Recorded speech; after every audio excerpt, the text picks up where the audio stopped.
air. Gold bells shining, they all dare. Tougher, fists held high. Warriors fight till the night says die. FWE, where battles divine. Every broken bone, all by design. Chained to the thrill, they let it be. This ain't a game, it's FWE. FWE, where battles define. Every broken bone, all by design. Chained to the thrill, they let it be. This ain't a game, it's FWE. Oh, FWE with FWE. Oh, FWE with FWE.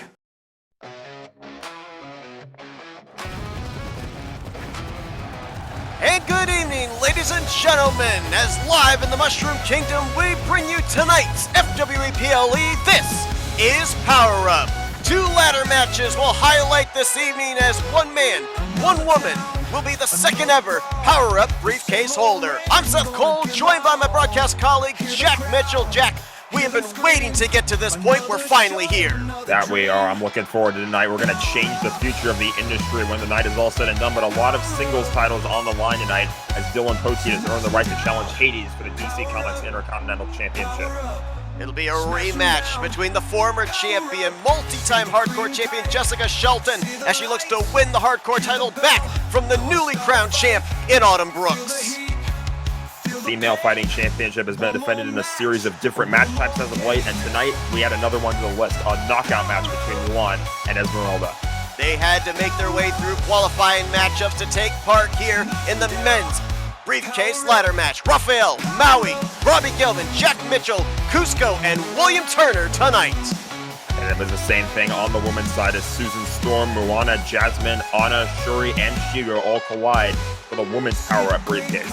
We don't know who the number 1 contender really is for Poison Ivy. She gets the choice here tonight, a mystery opponent for the Women's Universal Championship. Baymax has burst onto the scene over the last several weeks, and he has earned himself the right very quickly to challenge for a title in FWE. He takes on Matt McIntyre to end his long United States Championship reign. Power Up begins here and now. The following contest is scheduled for one fall and is for the United States Championship.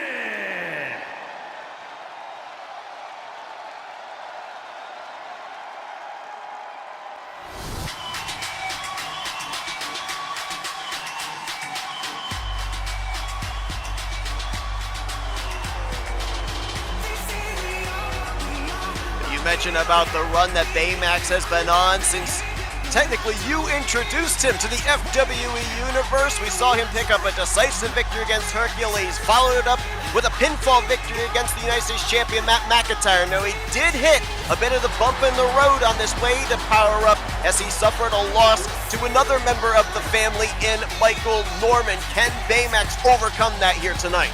I think he's going to have to. I mean, obviously, that was not a very good matchup that Baymax had against Michael Norman, but at the same time, I feel like that match, it was just about the family wanting to dish out as much punishment as they possibly could. But Baymax, let's be honest, I feel like he, of all people, can be able to take it. So, hopefully, he is back to full strength, back to full form here tonight as he looks to end where it was a very long championship reign for Matt McIntyre, the longest in FWE, I believe. Baymax is able to pick up the victory here tonight. He could very well be the quickest champion in FWE since debuting. This is certainly interesting. Michael Norman going to be accompanying Matt McIntyre to the ring, and I'm really curious to see what happens here because Michael, we used to talk about him all the time as sort of operating from behind the shadows, behind the scenes when it came to the workings of the family, but he's been ringside a lot more often, so I guess he deserves some credit where it's due.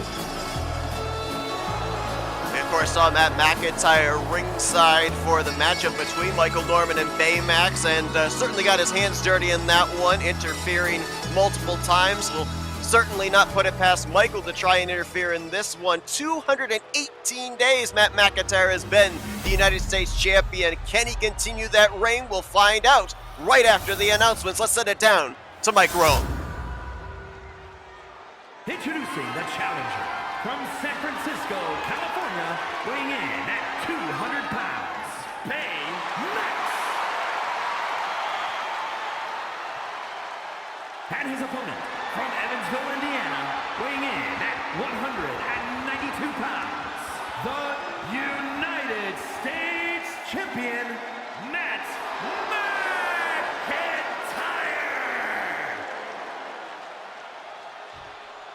Well, we mentioned about the fact that Baymax holds a pinfall victory over the United States Champion. However, during that matchup, Michael Norman was not in Matt's corner. With Michael's presence out here at ringside, does that make a difference in this matchup tonight?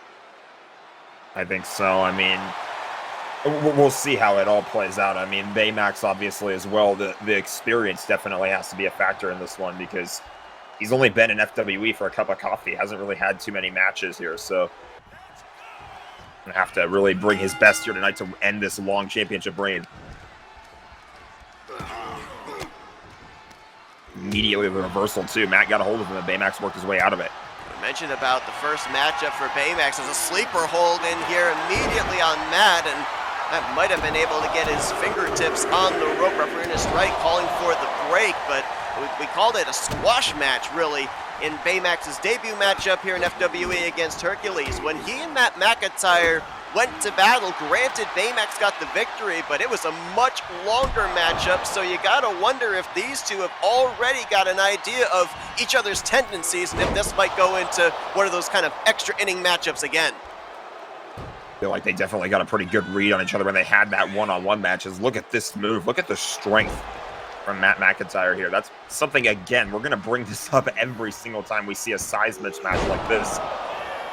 All about how can you out-wrestle, out-think, out-maneuver your opponent, and if you can do that against a much larger individual, it doesn't matter.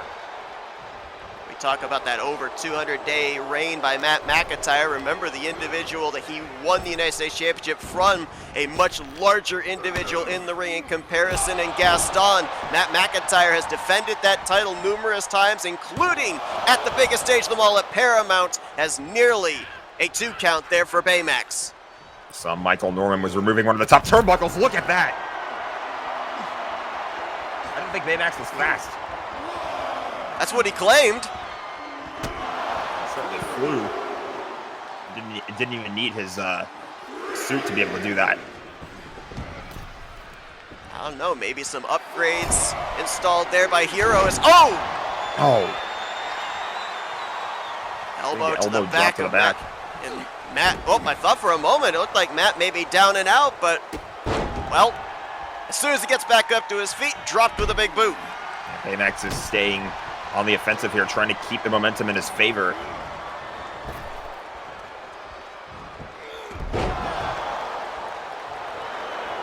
Swinging neck breaker there by Matt McIntyre. You mentioned about Michael Norman already getting himself involved in this. Saw that turnbuckle over close to us. Has been exposed. Referee Ernest Wright has not seemed to notice it as of yet. The way Baymax flipped over on the ground for a second there, he was feeling the effects of that drop on the top rope.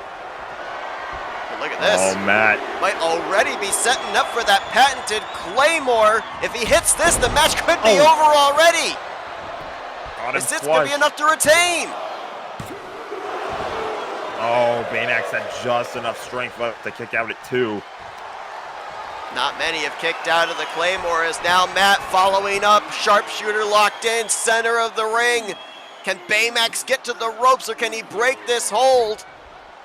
It looks like maybe Matt might have released the hold here. It certainly didn't look like Baymax was going to in any way be able to get to safety, and oh man, just wrenches on the lower back of Baymax. It looked like Matt had a foot in the air. He couldn't quite get the leverage that he wanted to have that submission be as strong as he wanted it to, so he felt like he had no choice but to release, but he's just tossing Baymax around.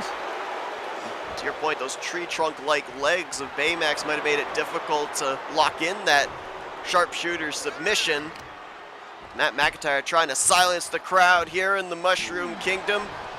Crowd very much so behind Baymax here. Would like to see Matt McIntyre's reign come to an end. Referee Ernest Wright putting that turnbuckle pad back. Matt's calling for Baymax to get to his feet. The double axe handle, I think Baymax sidestepped it, actually. He might have actually hit a shot to the midsection on Matt's way down. Just could be the window that Baymax needs. Oh my gosh! First time I've seen that one from the desk, but it's no Oh less painful. my! Oh, and there it is! The bear hug slam! He put Matt away with this earlier! Oh! Oh! 2.999! How did Matt kick out?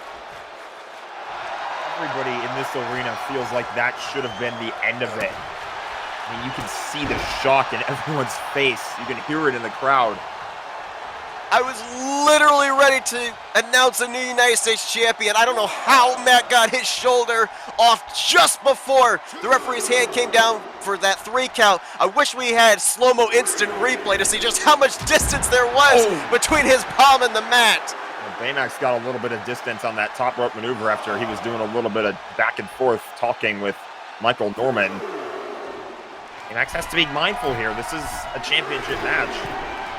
So if there's a count out, Matt's going to retain the title. Referee up to a 4 count. That will now reset with Baymax leaving the ring, and now Baymax going to do a little redecorating out here. Matt's midsection delivered into this announce table to our right. Michael Norman, I feel like he would get involved if he knew that it wouldn't affect the title picture, but obviously if he does get involved, that's also going to force a DQ and allow Matt to retain. I feel like he would just do that anyway, to be honest with you, but we're at a 6 count. For the trifecta and German suplexes as Matt McIntyre hits all 3. Referee at a count of 8. If it's a double count out, Matt retains. Matt back into the ring. Baymax is going to get counted out. Oh, not like this. Here's your winner, and still United States Champion, Matt McIntyre. Well, you have to think, back at that 2.999 kick out, Matt must have felt a sense of desperation there to the point he was willing to win by count out. I mean, I wouldn't put it past him. I wouldn't put it past the family in general to win matches like this, but at the end of the day, it's whatever it takes. It doesn't matter how you retain as long as you do. The underhanded tactics of the family continue. Matt's reign as United States champion will exceed 220 days, as next, it's the Female Fighting Championship. And is for the Female Fighting Championship.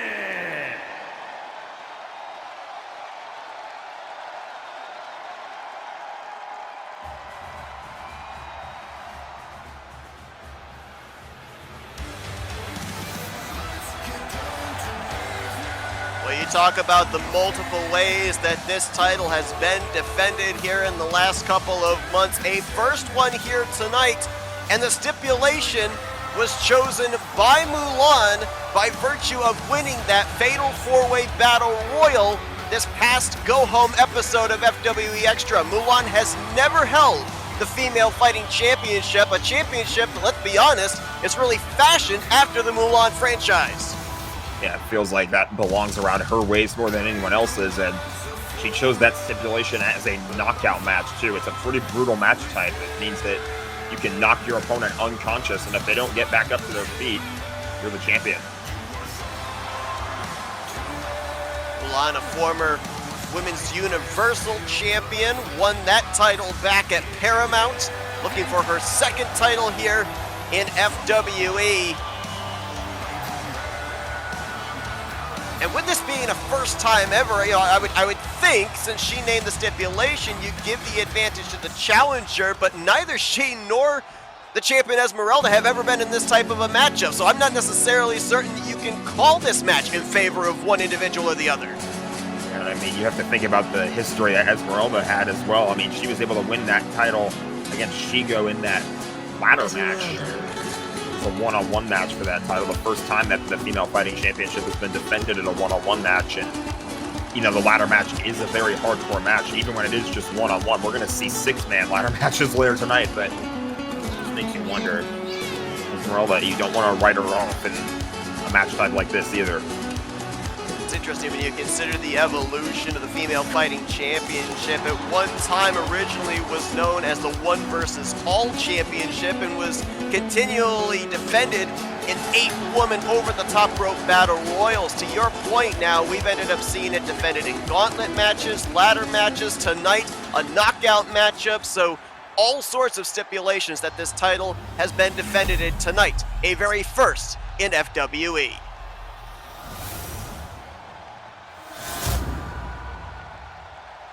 Introducing the challenger from the People's Republic of China, the Asian Nightmare!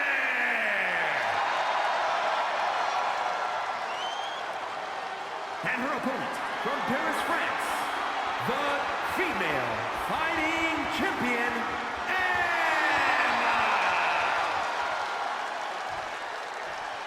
We could maybe call Mulan the trendsetter here in FWE. You go back to when she won the Women's Universal Championship at Paramount. That was a first, a 2 out of 3 tables match. Here tonight, the first ever knockout match for the Female Fighting Championship. So Mulan seems to be right in the middle of it when history is made. Yeah, she's had a lot of firsts as well. Remember, she was the first winner of the Women's Royal Rumble match back at the Royal Brawl PLE. That's how she won that title in the first place. Bell rings, and to your point, first woman to score a knockout blow is going to be the champion. Almost like we're indicating UFC rules into this matchup tonight. Almost like it is, yeah. I mean, except there's no time limit or story or anything like that. It's just first to get a knockout. So these two could go to hell and back with this match type. And of course, that knockout blow, whether an individual is able to continue or not, is based off of referee Ernest Wright's discretion. So you gotta think he's going to have a very keen eye on what goes down here as Mulan from the top rope hits the clothesline on Esmeralda. Just went down from the top rope. Oh, nice kick though from Esmeralda from the ground to regain the offensive momentum. See, referee Ernest Wright, no countouts, no disqualifications in this type of a matchup. So, you can consider as well, if you're trying to hit that knockout blow, a foreign object could be used at your disposal if you so chose. Yeah. Keep things mano-a-mano for the moment, staying inside the ring. One would certainly have to think that naming this stipulation for Mulan, she's planning to play into her strengths, having that martial arts background. Esmeralda, no slouch though. I mean, we go back to when she had that ladder match with Shigo. We got to remember a big reason why she was put into the forefront for #1 contendership for the Female Fighting Championship was her performance in that gauntlet match when the title was being defended at the time. Yeah, she had plenty of eliminations. As there's a sleeper hold here. This isn't going to win the match, but it's going to wear your opponent down. You weren't able to break out of it. Irish whipped off the ropes. Oh, Mulan going for that knockout blow with a Superman punch, and Esmeralda was able to sidestep it. It definitely would have put her opponent on the ground. I'm not sure it would have been a knockout at this early stage just yet, but Esmeralda's now down.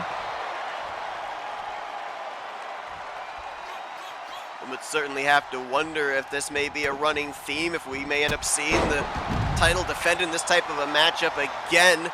First time ever here, though, as Mulan firmly in control. That Enziguri kick to the side of the head sent Esmeralda down to the floor, knee to the side of the head. Obviously, in this type of a matchup, you can kind of work on the upper and lower extremities, but most of the contact is going to be just like that, right to the skull. I mean, you brought up a great point, too, about maybe this could be a trend. I mean, just look at what Harley Quinn did when she had because there's a GTS, she had I think it was the women's hardcore title.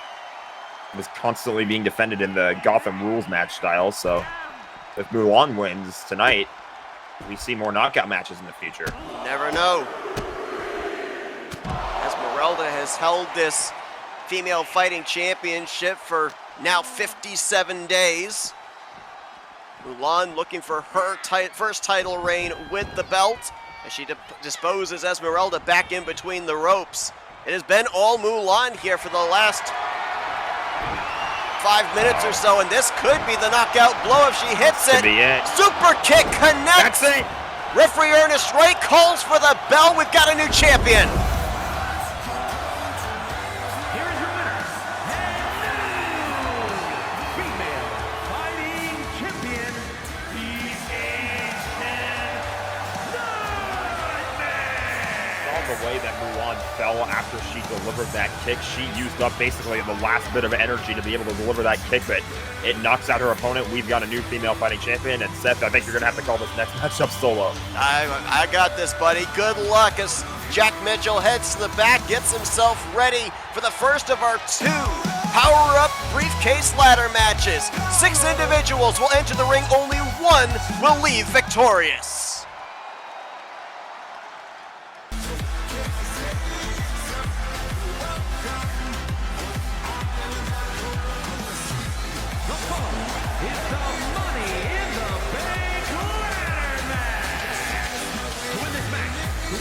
Superstar who climbs up the ladder and retrieves the briefcase with a contract inside it to be cashed in over the next year, anytime, any place. Making his way to the ring from Hawaii, weighing in at 285.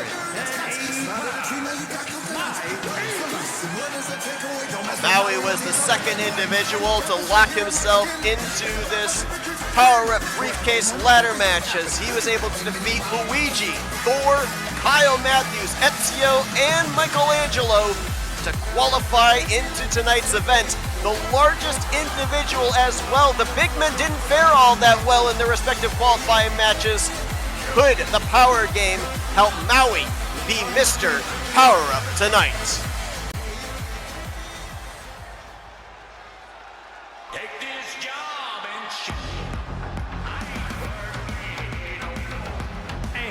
From Louisville, Kentucky, weighing in at 290 pounds, Robert.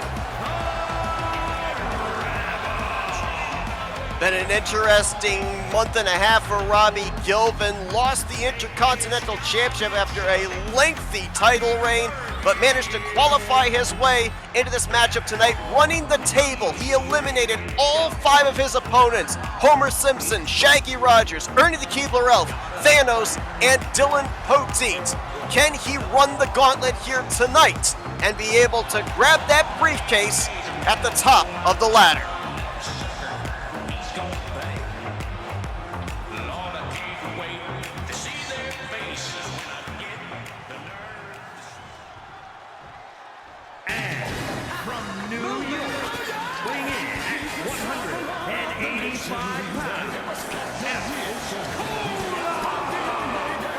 Well, Cusco, the inaugural Wayfinder Cruiser Champion, locked himself into this matchup here tonight when he was able to defeat Aladdin, Mario, Fred Jones, Harry Potter, and the inaugural power-up briefcase holder, the Hulk.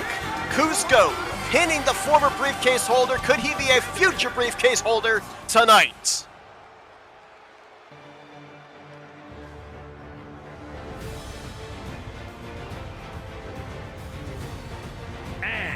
From London, England, weighing in at 190 pounds, William Turner.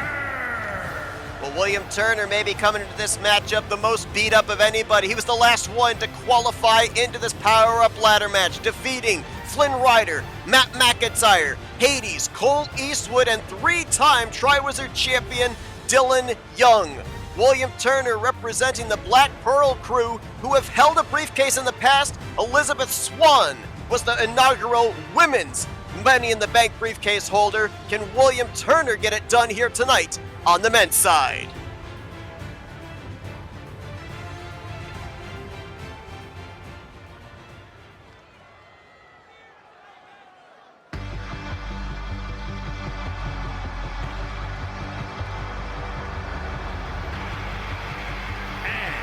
From Los Angeles, California, weighing in at 200 pounds, Jack Mitchell. My broadcast colleague Jack Mitchell qualifying his way into this matchup here tonight. A former Triwizard champion, a former Wayfinder Cruiser champion. held those titles at the same time. And here tonight, if he can win the Power Up briefcase, that is a guaranteed title shot. Any place, anywhere, one would have to wonder who he would have his targets on.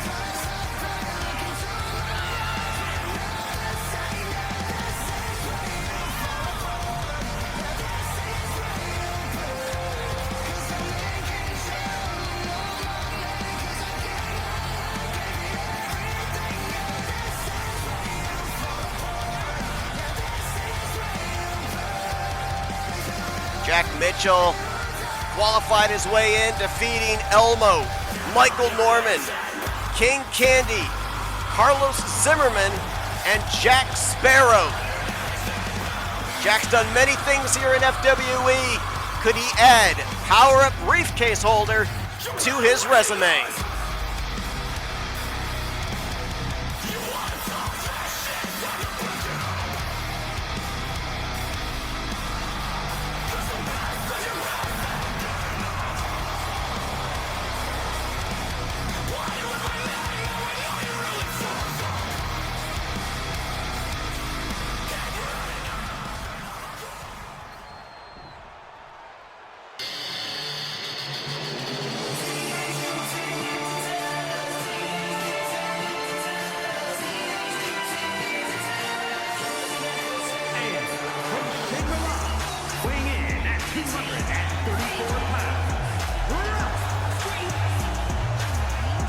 Well, the individual that's been able to observe his opponents, scout them out the longest, Raphael of the Teenage Mutant Ninja Turtles, the first one to qualify into this power-up ladder match, defeating Paul Bunyan, Gaston, Mr. Incredible, the Joker, and Anthony McCrory.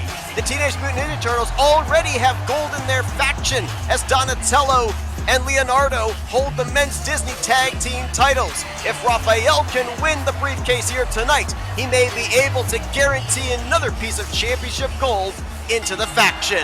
And here we go. Bell has sounded, all 6 individuals going at it. Again, the only way to win this matchup is to retrieve a ladder, climb every rung to the top, and unlock that briefcase that hangs above the ring.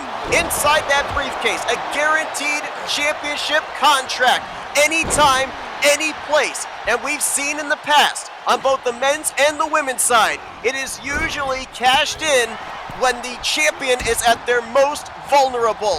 Both Elizabeth Swann and Hulk, who have formerly held those briefcases, successfully cashed in.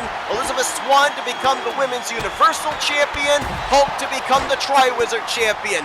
So the odds are definitely in your favor if you're successful in retrieving that briefcase here tonight, as Maui with a power slam there on William Turner just shook the ring at such a degree that the ladder Raphael was trying to set up got knocked back down.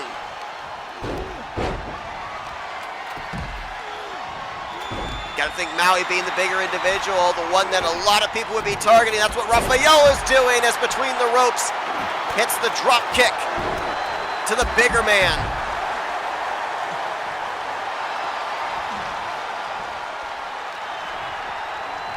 A lot of former champions in this matchup as well.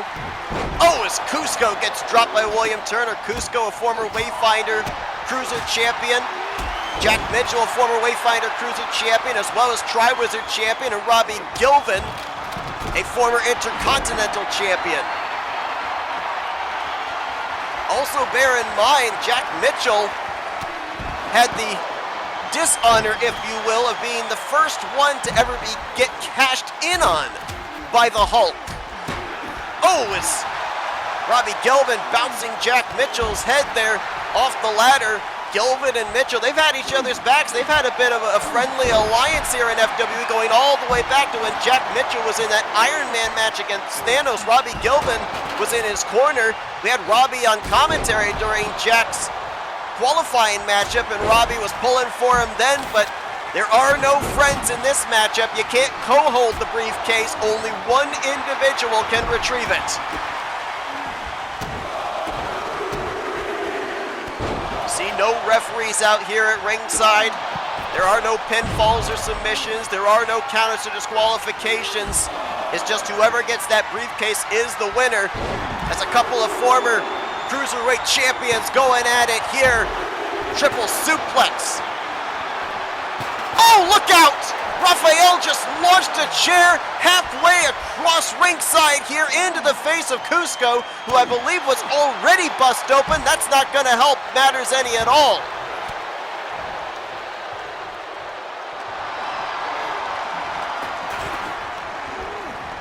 Robbie Gilvin, Will Turner locked up inside of the ring right now. You'd think that one of these two, if they can get the upper hand, they would try and retrieve a ladder as soon as possible.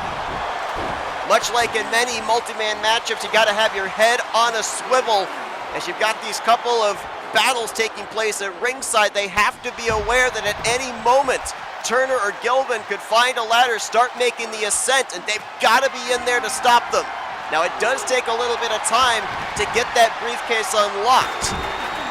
There are 6 different locks that you have to utilize before you can finally get the briefcase off of that hook. So it's not like you can immediately get up there to the top and get the briefcase immediately. And that can be valuable, precious seconds between you and somebody else getting in between you and that briefcase. Oh, Dominator on the outside there by Maui to Jack Mitchell. And now everybody on the outside of the ring. Robbie Gilvin is down on the far side. Raphael just now getting to his feet as Maui's got Cusco up and delivers him down with the spinning powerbomb.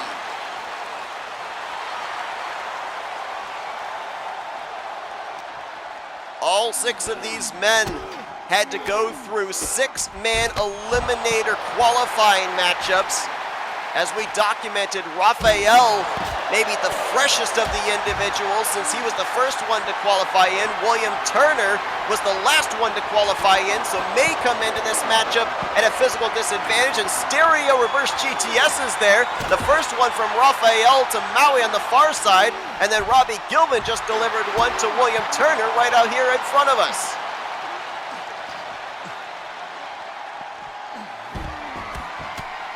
Lufez press by Jack Mitchell takes William Turner down. Oh, and a spinning kick there by Robbie Gilvin.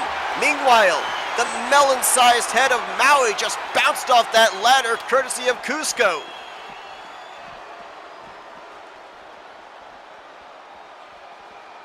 Ladders everywhere, chairs are strewn all over, kendo sticks. There's one actually in the possession of Raphael, who's gonna launch it into the pack there.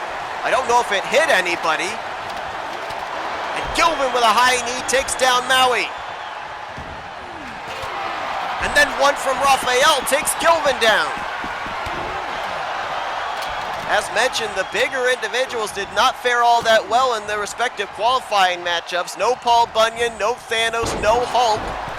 Maui's got the size advantage in this one tonight, but that could just make him both figuratively and literally a bigger target to take out of the conversation. Massive kick to the side of the head there by Jack Mitchell to William Turner. There goes Gilvin right out in front of us. Mitchell sent over the top rope, and now Cusco in the electric chair position. Discus clothesline to the back of the head, and then a kick from Raphael.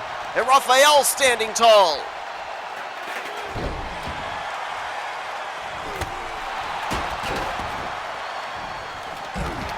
Herc and run on the outside there by Mitchell to Gilvin. Go behind swinging neck breaker by William Turner. One ladder is just sitting there in the middle of the ring. Oh, almost got disposed outside of the ring there as Gilvin makes his way back between the ropes. And now all 6 men, well, now minus Robbie Gilvin, inside of the ring. And as soon as I say that, we're down to just 2 again. Now make it 3 with Turner, Cusco, and Mitchell. Belly-to-belly suplex to Cusco, clothesline to Mitchell, and now, oh, brainbuster by William Turner to Mitchell. Now Cusco might be looking to lock in a sharpshooter here. No, instead, gonna go for the stomp. That could be a knockout blow to Cusco. Maui is back in with Robbie Gilvin. First of 2 matchups here tonight for the Power Up briefcase. This one on the men's side. Later on this evening, the women will take part in their Money in the Bank match. William Turner guillotined on the top rope by Maui, and now the takedown by Rafael, landing in the shots. Maui trying to cover up. Might have been able to block a few of those shots to the side of the head, but Rafael's gonna go right back to the well and lay in some more. Got a crossface here on the outside. Cusco trying to wear down William Turner. Double stomp to the gut by Rafael. Oh, full Nelson suplex by Cusco to Mitchell. Belly to belly. And then a bicycle knee from Cusco. Oh! Wrench to the arm there of Mitchell, and Mitchell's forehead may have bounced off the top corner of that ladder. And now Gilvin with a submission locked in here on Maui. No submissions, no tap outs win you the matchup, but they could certainly wear your opponent down,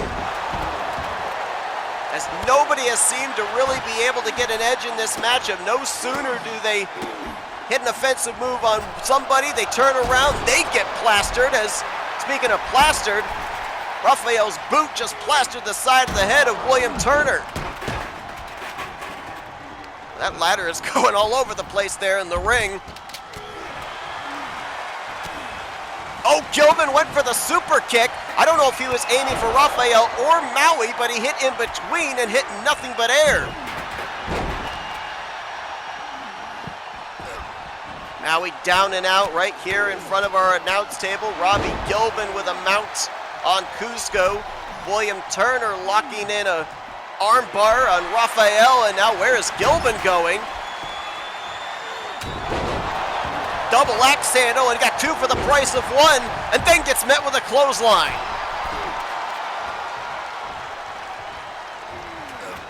Nobody has really been able to clear the ring of the rest of their competition, which you're gonna have to do to allot yourself that valuable time to not only get to the top of the ladder, but then have the time to unlock the briefcase. And now Mitchell is all by himself. As soon as I say that, Turner is back in. Off the ropes. Oh, another full Nelson suplex. Pop-up Samoan drop by Mitchell to William Turner. Facebuster by Robbie Gilvin. And now he's got himself a handful of Mitchell, puts him up against the ropes. Shot to the chest, might be looking for the double knees to the lower back. Pele kick by Rafael. And a super kick to Cusco for good measure. And now for the first time in this matchup, Rafael has got the ladder. I believe he just used it as a weapon, threw it down on Cusco, but now positions it. Can Rafael climb up and get the briefcase and bring the power-up contract to the Teenage Mutant Ninja Turtles? Cusco's back to his feet and brings Rafael back down. Oh, Cusco just bounced off that aluminum ladder. And now Rafael on the other side begins the ascent, but here's Maui.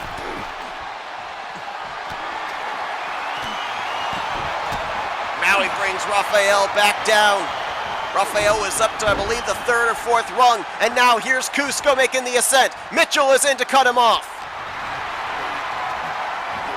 Shot to the lower back by Mitchell. And now everybody trying to climb. Mitchell knocked down. Gilvin's got himself a second ladder as William Turner now begins the ascent.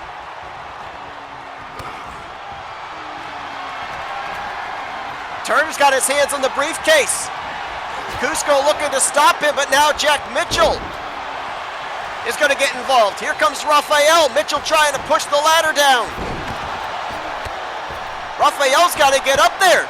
Turner's got the briefcase. William Turner has won the power-up briefcase.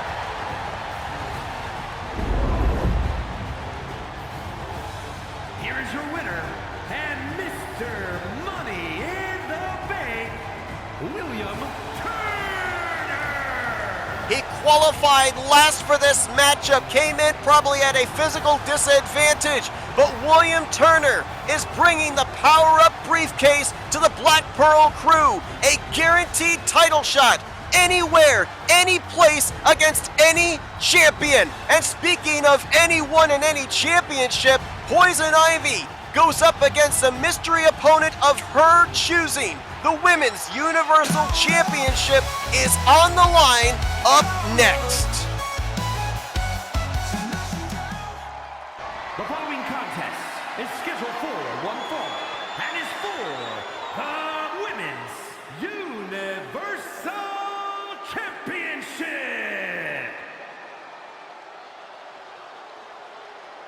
And my broadcast colleague makes his way back here to the commentary desk. Jack, obviously a tough break not winning the ladder match here tonight, but I'll tell you, from the spectator point of view, that was a matchup to behold.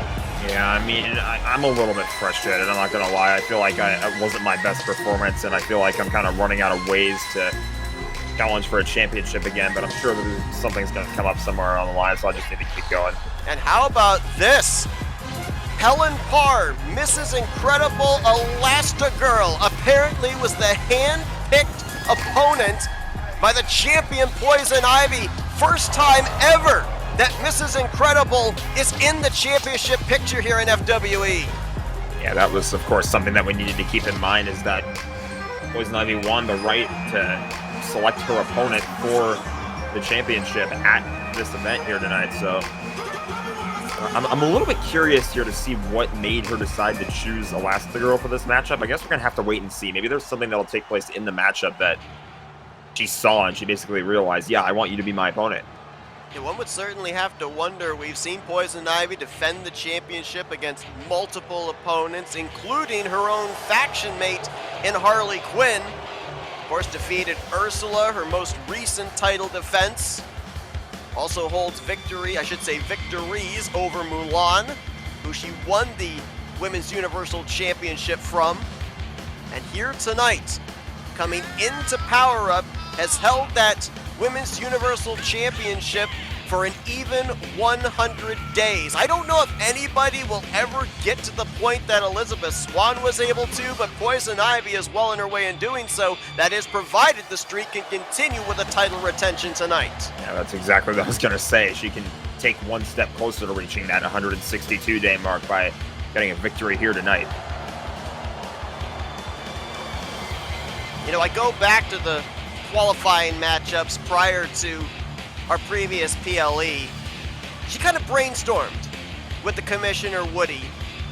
Actually talk a little bit more about this in just a moment. We're going to go down here ringside for announcements, but I think I might have a theory of why Elastigirl was her hand-picked opponent here tonight. Be curious to hear it.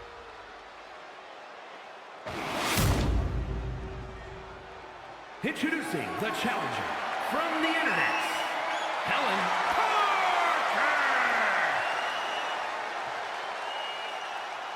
And her opponent from parts unknown, the Women's Universal Champion, Ivy.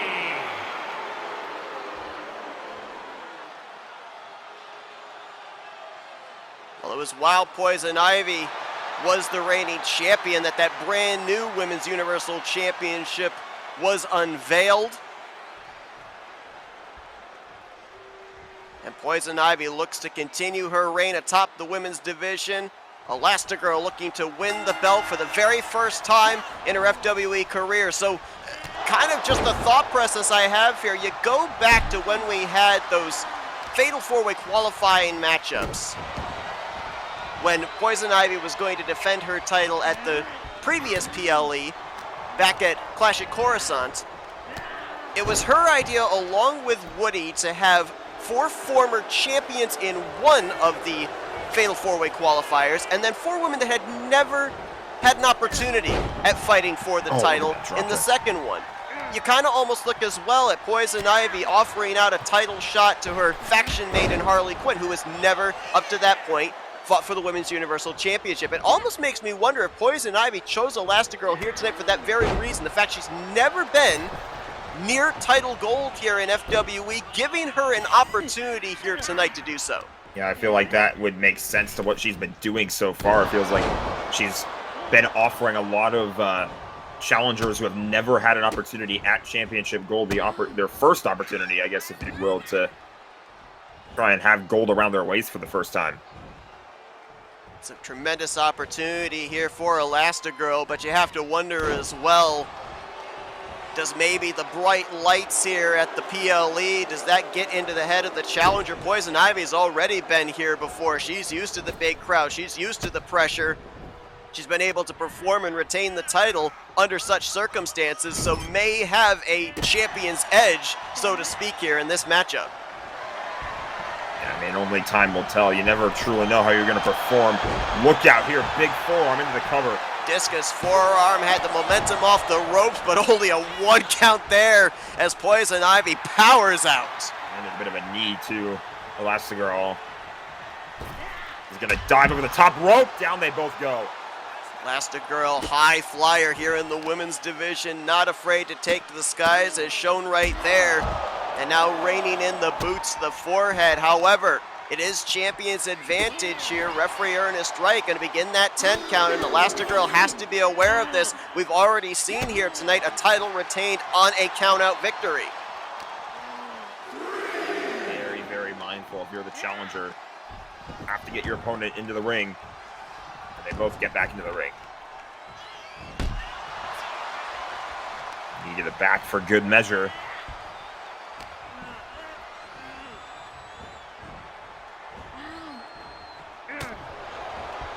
There's a reversal, though, by Poison Ivy. He's going to go for a springboard attack. I think that was a disaster kick, and it connected. Hit flush. Oh, and now got the vice grip locked in here. The Ivy vice grip. And Elastigirl doing her homework. Shot to the midsection, going to get out of that predicament. I was going to say, that's something that Elastigirl probably had to have started studying when she was given the opportunity as the cover is in. Pop-up forearm, and another kick out at 1 by the champion. Something that she had to have at least kept in mind when she was given the opportunity is that her opponent in this matchup, Poison Ivy. Oh, went for a huge kick. Poison Ivy, though, typically prefers to use a lot more. Ivy cutter! Sorry to cut you off. That could be it. Ivy cutter hits. This could be it. Title retention. No! Elastigirl gets out of 2. I was going to make is that Poison Ivy likes to use a lot more submission-style attacks to try to wear down her opponents instead of big moves like the Ivy Cutter, but we just saw the Ivy Cutter get used right there, so I guess take my point and throw it in the trash can. Poison Ivy willing to do whatever it takes. Look out! Look out! Crash and burn for Poison Ivy. I'm not sure if Elastigirl actually intended to sidestep or she looked a little wobbly-legged out here. It may have been just good fortune for her that senton did not connect. Yeah, take it either way. Irish whip. Shot to the gut. And depending on the circumstances here, whether Ivy is able to retain as a lariat clothesline there by Elastigirl, or whether Elastigirl wins the title, both these women got to be very happy as, hold that thought, springboard, moonsault off the ropes, and another 1 count. Wow. But both these women got to be very happy of where this matchup was scheduled because, spinning heel kick by Elastigirl. Trying to go for the cover. What's going on here? Well, that, I believe, is Harley Quinn's music. Oh, she's going to interfere in this matchup, isn't she? Yeah, yes, she is. She's right there. You. Shot down to the midsection. Turn around. Oh! Impaler DDT. Harley Quinn interfering in this matchup, trying to help Poison Ivy retain. Ernest Wright didn't see it happen behind him, but Poison Ivy not able to capitalize and get to the cover. Can't find enough strength, and that left Elastigirl with just a little too much time to at least recover for the moment. But now the strikes are raining down. Man, Ernest, right? I mean, you see 2 individuals, and then there's this distraction, and then you see 3 individuals, and one of them is down. What do you think happened? I mean, is the referee not able to call for something just based off of what he thinks happened? I mean, you have to at least hear what's going on. One would certainly think. As Poison Ivy up to the top rope here, trying to take advantage of what her Havoc teammate helped lay out for her. Hits the kick, bringing Elastigirl away from the ropes, but does not go for the cover. Oh, might be setting up here for the Ivy swing. Round and round. We saw her retain the title against Cruella DeVille with this move. Oh, the lights just went out. Lights just went out. What? Are you kidding me? Elastigirl just teleported. What the heck? The lights just went out, and she was off the ground, and she just appeared behind Poison Ivy. And now Ivy put in the Tree of Woe. What is Elastigirl thinking here? Oh, no. Oh, you don't think? I think. Known for her high-flying abilities, might be setting up to go coast to coast. Oh, my. I'm not actually sure how much of it connected. And look how much it took out of Elastigirl, but she's getting into the cover. Is this going to be enough to become the new Women's Universal Champion? Yes, it is! We've got a new champion atop the women's division. Here is your winner, and new Women's Universal Champion, Helen Parker. What the heck happened in that match? I have no idea, but that was awesome nonetheless. There you go, just like that, new champion atop the women's division. And like you were saying earlier, they don't have to worry about whoever wins the ladder match on the women's side tonight, but we got to move on. Another title on the line here in our next match as Jessica Shelton takes on Autumn Brooks in a rematch for the hardcore title. The following contest is scheduled for one fall and is for the Women's Hardcore Championship. We're trying to get ourselves mentally focused here for this matchup. Back-to-back matches for the women's division. This time, the Hardcore Championship on the line, a rematch, if you will.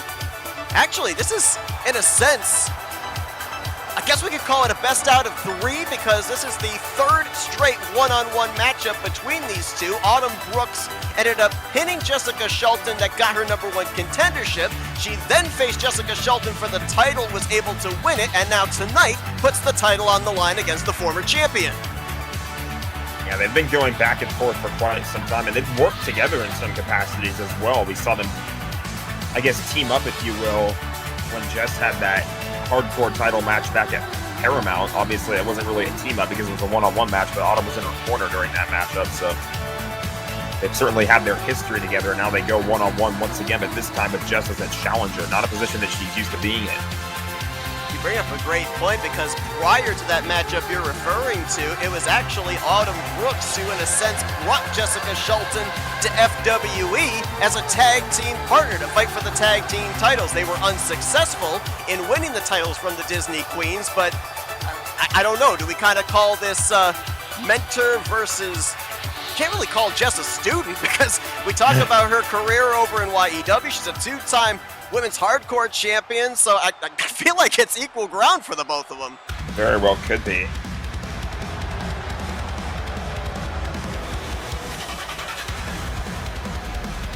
But when Autumn Brooks won the women's hardcore championship, it was her first belt here in FWE. She had previously fought for the Women's Universal Championship. As we just documented, she had previously fought for the Women's Disney Tag Team titles, unsuccessful in both attempts. Finally has a belt around her waist, but coming into tonight going up against maybe one of the most well-versed women on the roster in a hardcore rules type matchup, that reign could be very short.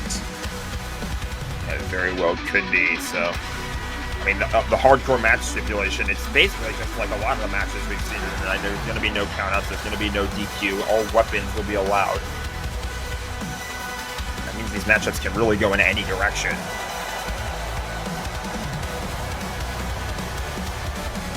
I mean, what a night it's been here so far. Crazy. I'm still kind of reeling from what we just saw in that last match. So far here this evening, well, we'll give you the recap of what's going down. If you just join us in just a moment, we got to go down here to Mike Rome for the announcements for this hardcore championship matchup. Introducing the challenger from Columbia, South Carolina, Jessica Sheldon. And her opponent from Richmond, Virginia, the women's hardcore champion, Awesome Brooks.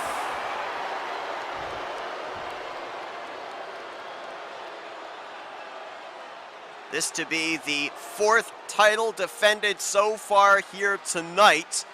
And so far, in the 3 previous title defenses, only 1 retention's taken place, and that was via a countout. Matt McIntyre still the reigning United States champion. But the female fighting championship has transferred hands from Esmeralda to now Mulan. And just moments ago, Poison Ivy, who handpicked Elastigirl to be her opponent, is now the former Universal Champion. Elastigirl now with the highest championship in the women's division. And again, kind of similar to that situation in this matchup here. Autumn Brooks and Jessica Shelton very fortunate that the women's power-up ladder match has not already taken place, because we talk about the fact that you hold that briefcase on the women's side. Yeah, you could fight for the Universal Championship, but you could also cash in for the Women's Disney Tag Team titles, the Women's Hardcore Championship, the Female Fighting Championship. You've got options. Now you do, and I mean, if that matchup would have taken place before these 2 women's title matches, you could see somebody rushing in with that briefcase if there was one who was holding it. So pretty lucky that they've gotten this opportunity now before there's a cash-in. Autumn Brooks with a kendo stick, first to introduce a weapon into this matchup, but just able to avoid it there. And now Irish whipped off the ropes. Oh. Spinning heel kick there, almost reminiscent to the one that Elastigirl hit just moments ago to become the new Women's Universal Champion. 1 briefcase has already been dispersed. William Turner, the new men's power-up briefcase holder, as missile drop kick from Jessica Shelton.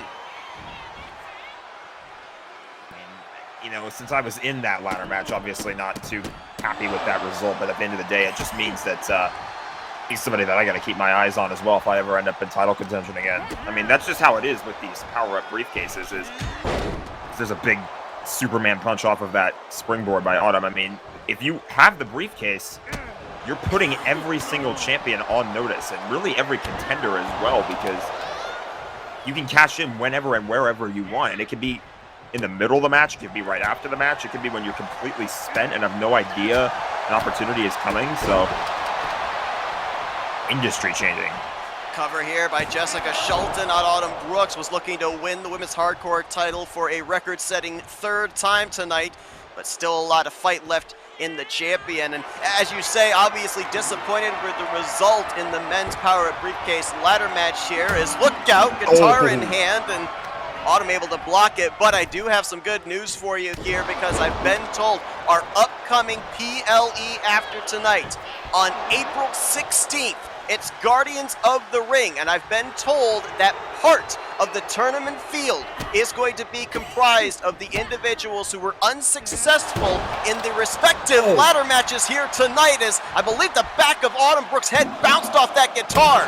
It did, and I think Ernest Wright was slapping that guitar while counting to 3, but your point, that's some good news. Thought I could get that opportunity, so I'll definitely be looking forward to that. And we will be revealing the tournament bracket next week, next Thursday night, on the upcoming episode of FWE, as double axe handle scores from Autumn Brooks. I've also been told as well there's a couple of gaps in said tournament brackets, and we're going to be filling those in some qualifying matchups on Thursday. So be sure to tune in for that, folks. Don't miss that at all. That's going to make things really spicy. Autumn brought a sledgehammer into the ring. And we've seen two pretty dangerous weapons here. I mean, when that guitar shatters over your back, that wood could cause some cuts or some damage in your back. So, I mean, in Autumn's case too, her head got dropped onto the guitar, so it wasn't even used, and it was still dishing out some punishment there. Jessica Shelton currently, we talked about the previous matchups between herself and Autumn Brooks, currently 0 for 2.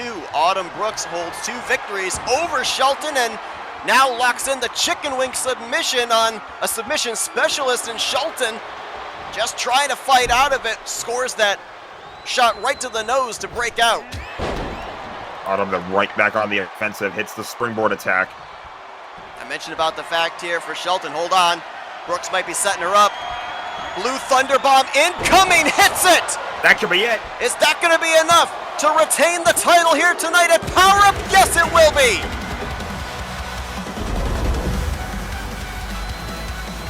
Here is your winner, and still Women's Hardcore Champion, Autumn Brooks! I don't think it's really clutching at straws to say that Autumn Brooks has Jessica Shelton's number.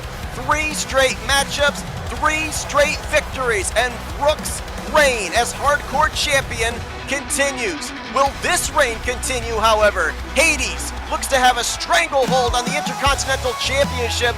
Dylan Poteet looks to take it from him and get his very first title here in FWE. The following contest is scheduled for one fall and is for the Intercontinental Championship.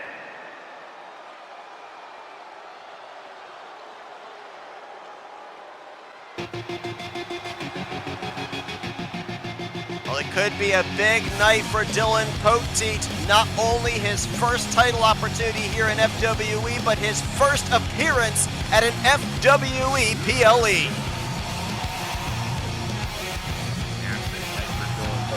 We talked about it earlier. Oh, look at this!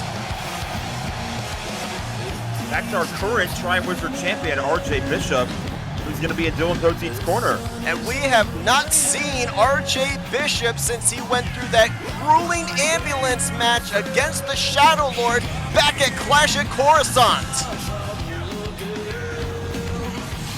That definitely caught me off guard. Remember, it was just prior, it was the week prior to Clash at Coruscant, RJ Bishop was attacked backstage by the Shadow Lord. Dylan Poteet filled in that night in a matchup for the Tri-Wizard champion. He suffered a pinfall loss to Hades, which kind of, in a way, precursors this matchup, but looks like RJ Bishop kind of repaying that favor by being in Poteet's corner tonight. I mean, I was going to talk about, too, the pressure definitely going to be on Poteet, or at least I thought it was going to be, but there's no better way to relieve some of that pressure than by having the current world champion in your corner for your first PLE match. So naturally, that means the Shadow Lord is going to be in Hades' corner. The battle lines have been drawn, and I'll tell you what, I'm going to be having just as much an eye inside of the ring as outside of the ring. You know there's going to be some death stares between the Shadow Lord and RJ Bishop. Absolutely. I wouldn't be surprised if they were not able to keep the peace ringside here, so this is spicy in more ways than one. The identity of the Shadow Lord still an unknown here in FWE. We saw him make his appearance, aligning himself with Hades, and these two have really been of mutual benefit to each other, getting involved in respective matchups. We saw the Shadow Lord take Dylan Poteet to task, most recently on FWE Extra, trying to wear him down in this opportunity for the title here tonight. The question will be, did he do enough damage? We're going to find out right here, right now.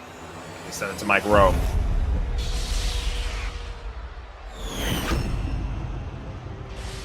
Introducing the challenger from Louisville, Kentucky, weighing in at 215 pounds, the mailman, Dylan Potter.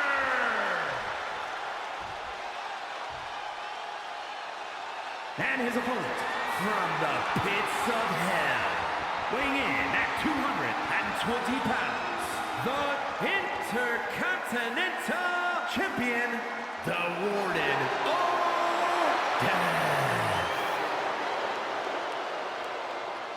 Well, Hades' run here in FWE can kind of be traced back to when he had that feud going on with Aladdin. We saw him victorious in multiple handicap matchups. Eventually, he got into the Intercontinental picture, won the title from Robbie Gilvin. Poteet and Gilvin kind of joined forces to take Hades down. They then went one-on-one for #1 contendership. Poteet came out on top. Opportunity here tonight to walk out with the Intercontinental Championship, but I do not envy him going up against an individual like Hades. Yeah, I mean, I don't necessarily say that I envy him either, and I've been in the ring with a guy like Thanos before, so it's definitely not easy to take on the big guys, but that doesn't mean it can't be done. As you see, he already has Hades down to start this matchup. Look at Poteet, he's sprinting around all over the place. Goes right for the cover, but there's a rope break. Boy, that lengthy individual in Hades able to have his foot underneath the rope there when his head was practically in the middle of the ring. Going to add to the challenge, too, of trying to get a pinfall or submission on the bigger man, is that you're going to have to do your best to keep their feet away from the ropes. You're going to have to get them as close to the center of the ring as possible. It is great to see our Tri-Wizard champion back here in FWE. Saw him as he was out here in front of us, still sporting a bandage on the top of his head there, so still feeling the effects, the wounds of that battle with the Shadow Lord back at Clash at Coruscant. As Poteet going to get Hades back in the ring here at a count of 8, almost used up all of that 10 count. And we almost had another count out.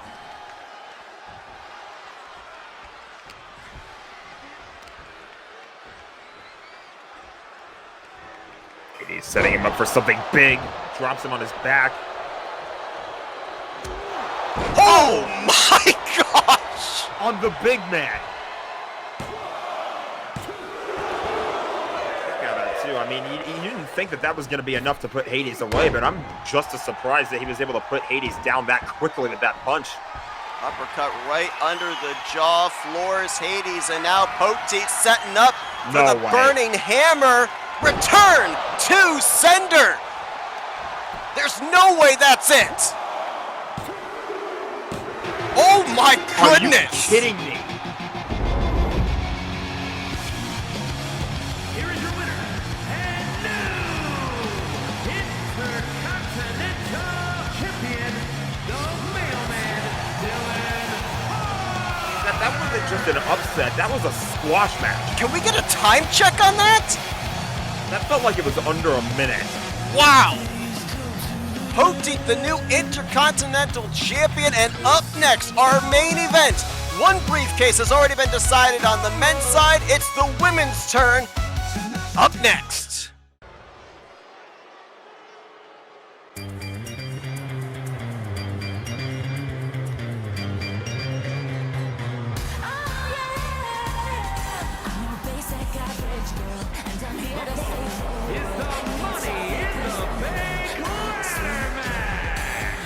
To win this match, the winner is a superstar who climbs up the ladder and retrieves a briefcase with a contract inside of it to be cashed in over the next year, anytime, any place. Making her way to the ring from the internet. Well, I feel like in most of the matchups here tonight, I've had to go through a major reset with what we've seen. But we'll try and get ourselves shifted gears here for this women's power-up ladder match. And kind of an interesting thought here as Shigo, representing Toxic Attraction, makes her way in here. She comes in at the biggest disadvantage. Her qualifying matchup was the last one as she defeated Yzma, Ariel, Autumn Brooks, Velva, and Daphne. So physically she's at a disadvantage, but so was William Turner, and he's the new Money in the Briefcase holder. Yeah, I mean, at the end of the day, everybody's still got to go through the same match type. Everybody's got to get in the ring with all those ladders, all those weapons that can be introduced. So those physical advantages can be taken away very quickly.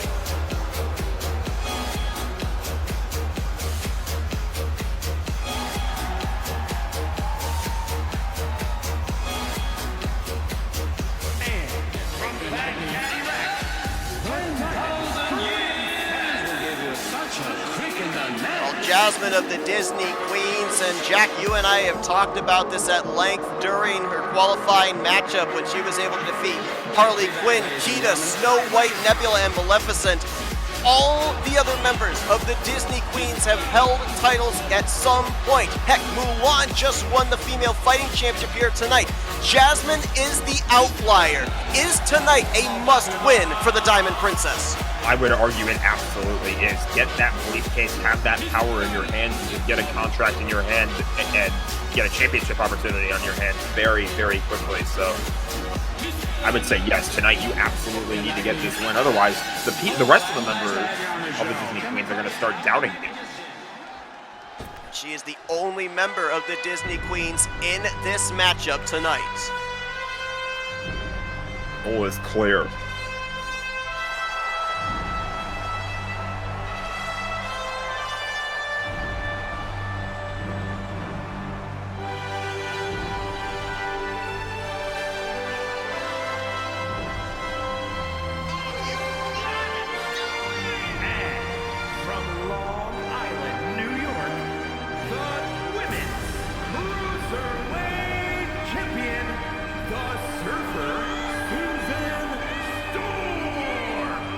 And I don't want to say that the inaugural Cozy Cone Cruiserweight Champion had it easier than the others, but let's call a spade while everybody else had to go through 6-woman eliminator matchups. Not only was Susan Storm the first woman to transfer her way in, but she only had to defeat 2 other people, Jessica Shelton and Elizabeth Swan. So certainly if we're talking about physical endurance, the advantage right now would be in Susan Storm's corner. Absolutely. You know, like you said, it's a lot less of a burden on you physically when you're able to only have to go through 2 opponents instead of 5. So. And from Uganda, Black Archer. Kind of like new entrance music, new get up here for how about Shuri this? as well. Unmasked Shuri. Sporting the war paint here, certainly going to be a battle. I like it. Me too. Got to get yourself in the right mentality. I mean, it's going to be an absolute war here with all these ladders and all these weapons being introduced into the matchup. I mean, you said it from your perspective. The men's matchup looked pretty crazy. I certainly was feeling it. So, Shuri definitely doing a good job here, getting herself mentally prepared. But we'll see how well it translates over to the actual match performance.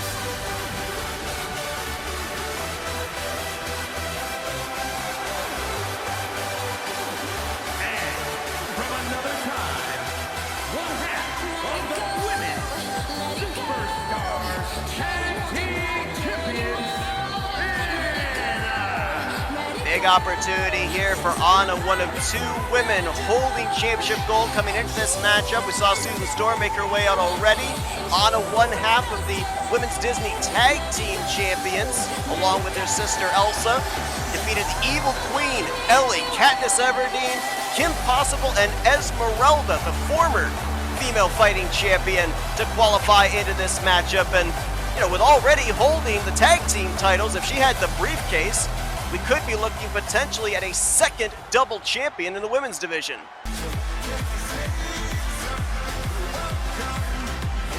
And from Honolulu, Hawaii, Montana. Second time we've heard this music. Yes, it is. Both representatives of the Islanders in the respective matchups tonight. Maui unsuccessful earlier.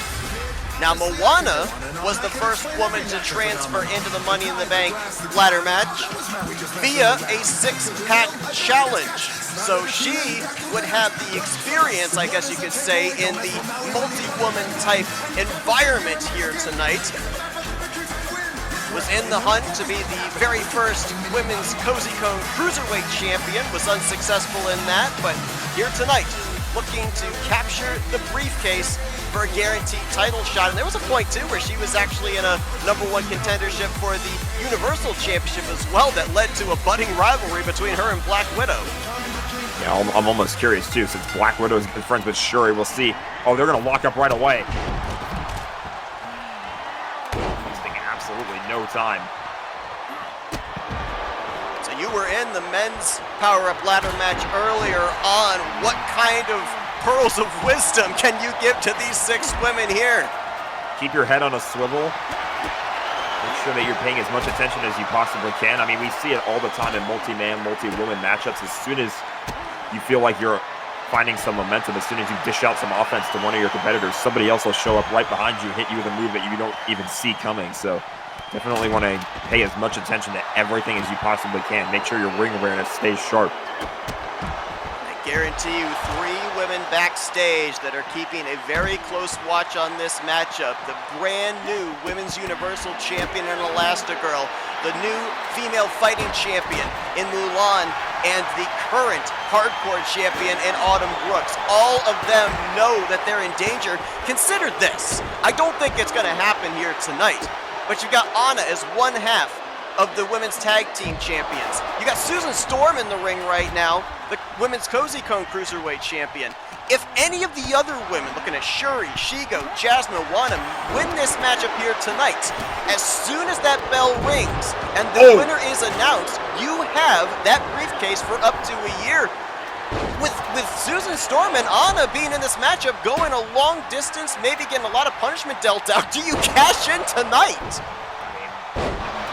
The opportunity to if you want to. It's anytime, any place, and certainly doesn't help the endurance factors that Susan Storm got in the middle of your sentence, got dropped onto the ladder, like face first, so she'll be feeling that impact for some time, but she's gonna maintain it for now.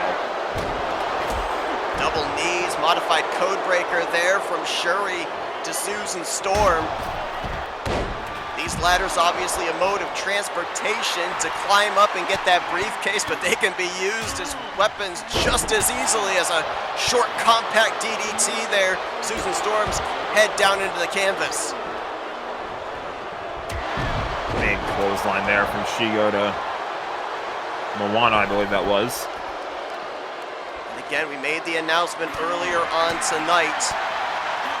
The 5 women that are unsuccessful in retrieving the briefcase in this matchup, as well as the 5 men who were unsuccessful earlier on tonight, they will be put into the qualifying fields for the upcoming PLE at Guardians of the Ring. Some other qualifying matchups will be taking place to complete the bracket next Thursday night on our next episode of FWE.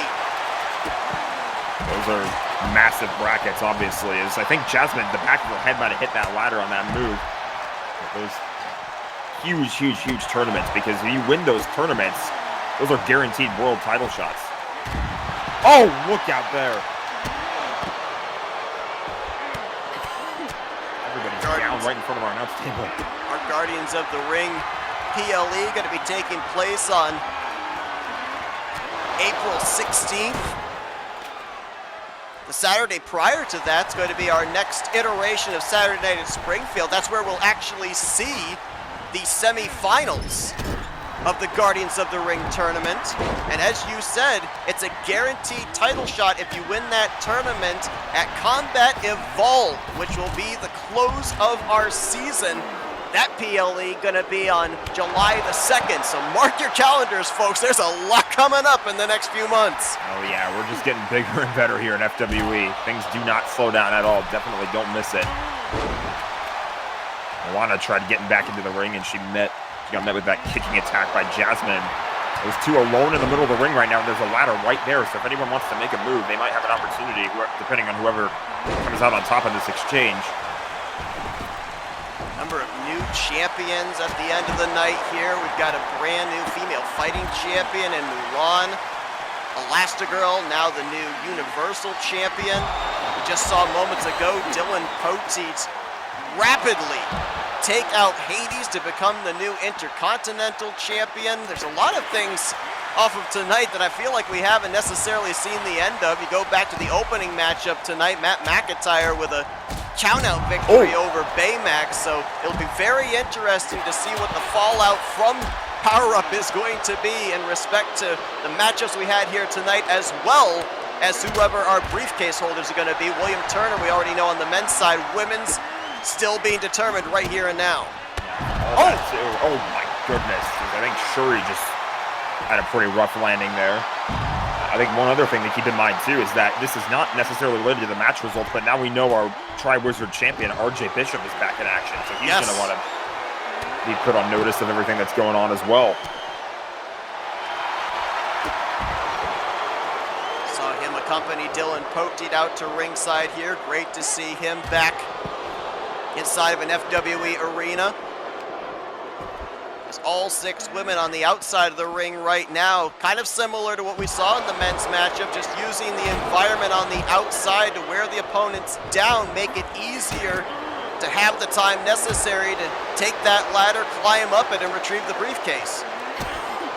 Anna's got a perfect opportunity right here. Yeah, go for it. What are you doing?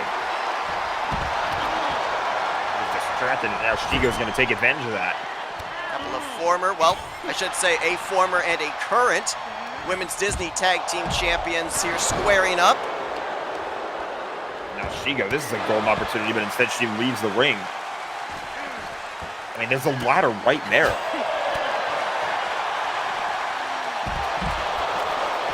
A suplex from Susan Storm to Moana.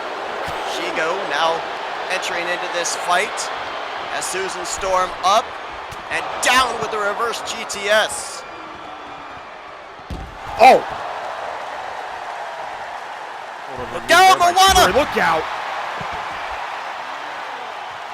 Didn't get all of it, I don't think, but got enough of it. But you saw her holding her lower back afterwards. I mean, it connected, but it wasn't enough, as there was a float over stunner there by Jasmine to, I think that was Shuri on the receiving end of it. Flatliner on the outside by Moana. And like you said, got to have your head on a swivel, because no sooner does she hit that, and it's a knee to the back courtesy of Anna.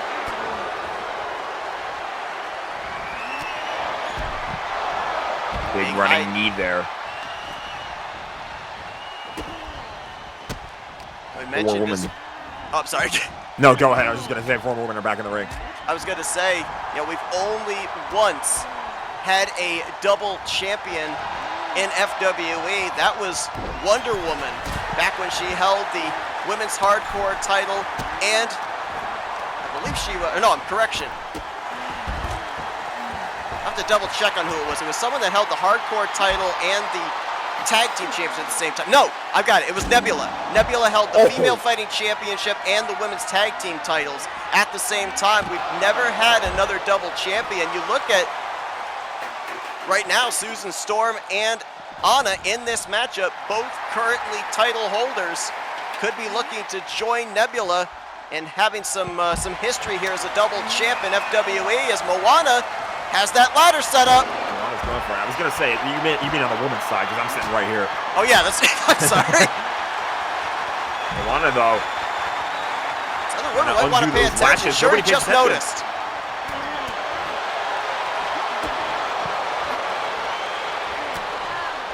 Big shot there from Shuri. Down goes Moana.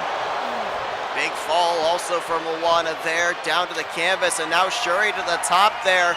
Moana loosened that briefcase lock a little bit. Can Shuri take advantage now as Moana is down? Here comes Shigo. That lock is almost undone completely, but Shigo going to deliver some shots. Moana's going to meet Shuri at the top of the ring. Here comes Susan Storm. 4 women, 2 on each side. Shuri is still up there with Moana, trading blows. Shuri taken down by Shigo. Moana has a golden opportunity right now if she can recover. And she climbed back up there. Oh, the ring is completely emptied. She's all by herself. Shigo just noticed, trying to get back in here, but it's not going to be in time. And Moana is the second ever Power Up briefcase holder.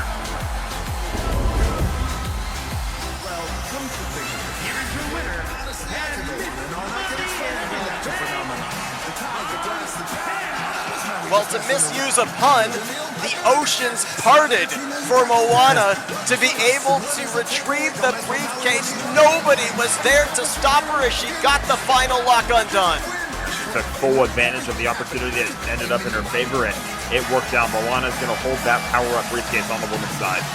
William Turner, the power-up briefcase holder on the men's side. Moana will have the briefcase on the women's side. and Guardians of the Ring starts next Thursday night. Thank you for joining us tonight on Power Up for FWE.